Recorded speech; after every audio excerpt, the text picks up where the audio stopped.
約伯記第8章。書亞人比勒達回答說：這些話你要說到幾時？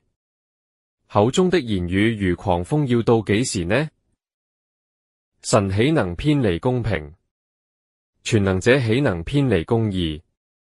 或者你的兒女得罪了他，他使他們受報應。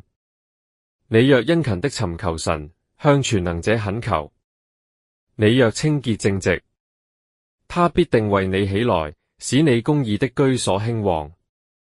你起初雖然微小，終久必甚發達。請你考問前代，追念他們的列祖所查究的。我們不過從昨日才有，一無所知。我們在世的日子好像影兒。他們豈不指教你，告訴你，從心裏發出言語來呢？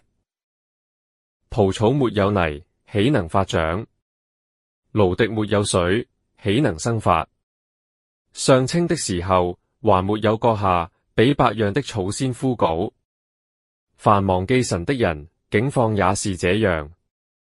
不虔敬人的指望要滅沒，他所仰賴的必折斷，他所倚靠的是蜘蛛網。他要倚靠房屋，房屋卻站立不住；他要抓住房屋，房屋卻不能存留。